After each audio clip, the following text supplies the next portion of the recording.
First of all, I want to take this opportunity to congratulate the PM fraternity for the biggest launch of NDC that happened on the 11th of August, the date that election was supposed to be held, going by the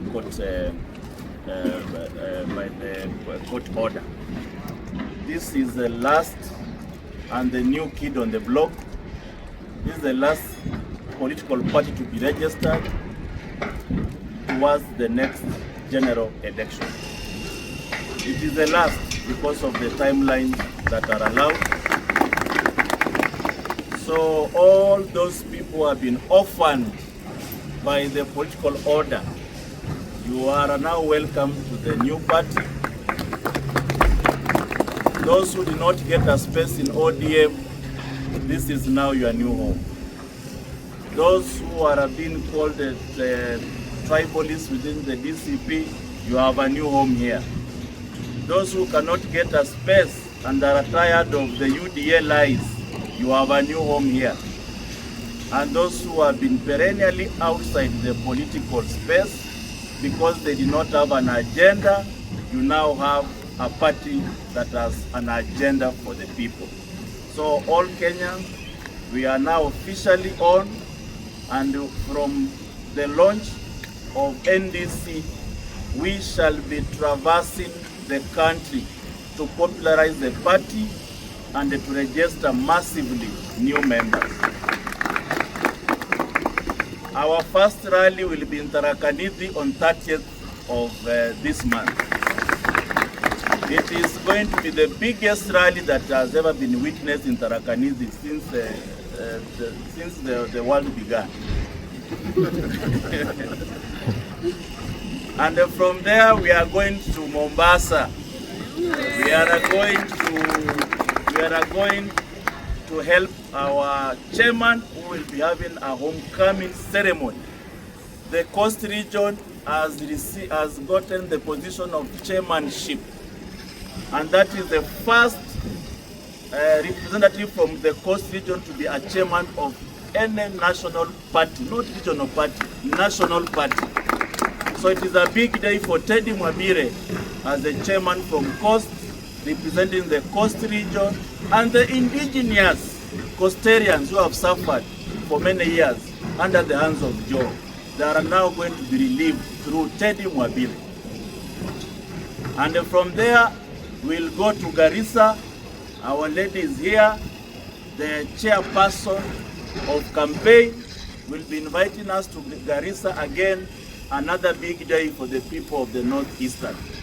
We will also go to Makueni for our deputy, and we will go to Busia for our Secretary General. We will traverse and go for all the homecoming of the leadership that was endorsed during the NEC, the NDC. Now, we totally reject as a party the conmanship that is being perpetrated on the people of Kenya. We have heard this before. Mwai Kibaki launched Vision 2030. Where is the vision? Where is the achievement? Why do we continue lying to Kenyans? Every given regime. Every regime comes with a manifesto. Instead of fulfilling the manifesto, they turn into launching a vision that is beyond their lifetime in this on earth. Now, can we have a look at the cabinet that will deliver Vision 2060? I want to invite Kenyans to look at the cabinet that will be there to deliver the Vision 2060. Peter Anyang' Nyong'o, who is the bearer of the vision. In 2060, Anyang' Nyong'o will be 115 years. In 2060, Dr. Oburu Odinga will be 117 years. Moses Wetangula will be 104 years. Musalia Mudavadi will be clocking 100 years sharp, birthday yake. William Ruto will be 95 years. And the youngest member of that cabinet will be Professor Kindiki at 89 years.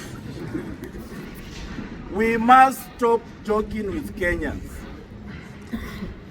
The Constitution guarantees under Article 57 that the state shall offer necessary support and the elderly will have inalienable rights to be protected against abuse and to be reserved and be helped by family and the state. We cannot condemn our elderly at 115 years for them to answer to the call of our Vision 2060. Our elderly are supported by the state. Our elderly will be supported and guaranteed by family values as enshrined under Article 57. Protection. PM party is not ready to violate the Constitution of Kenya by allowing our elderly at 117 years to achieve Vision 2060. They will be under the protection of the Constitution as guaranteed under Article 57, as well as a very clear framework of protecting the old and the elderly and the vulnerable in the society in our manifesto that will be launched very soon. We've had Vision 2060 that was launched by the African Union. A meeting of African head of states met in 2013 and they came up with the Vision 2063. We see William Ruto is borrowing heavily from his counterpart, perennial political dinosaurs who have refused to develop their countries, but that are hiding behind launching vision that they know so very well they will not be alive. So they are launching visions to escape responsibility from their failed manifesto. It is a vision to escape answering to Kenyans. It is a vision to escape answering what happened to bottom-up agenda. You promise Kenyans that you will lift people from the bottom up. Even those who are at up that are now bottom. Everybody in the country is at the bottom except William Ruto.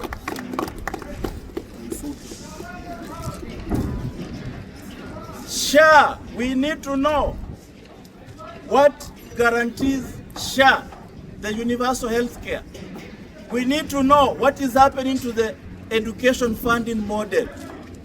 We need to know why are Kenyans suffering. Unemployed youth, thousands of unemployed youth have turned into goons. The goons we see around are not uneducated. These are degree holders, they are PhD holders. What happened to consuming them into job market? That is the question Kenyans want to hear. Kenyans did not elect you to launch a vision. Every individual in this country has their own individual vision.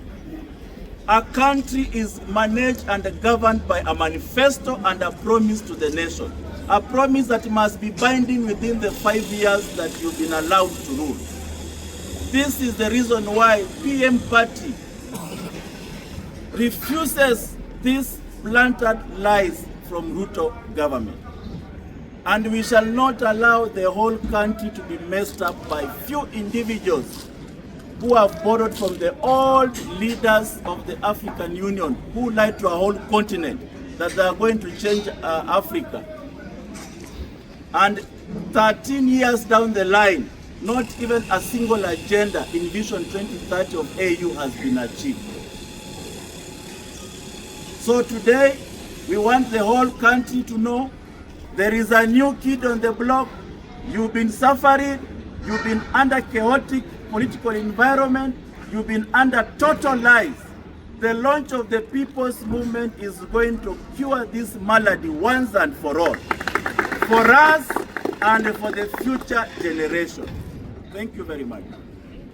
My name is Jega Waragu, and I'm going to be reading our official statement. The People's Renaissance Movement, PM, completely rejects the Kenya Kwanza administration's Vision 2060 framework.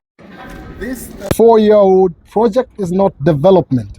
It is a deliberate political deception designed to divert national attention away from severe economic mismanagement, a crippling cost of living, and the impending 2027 general elections. The KICC spectacle was not a reflection of the nation.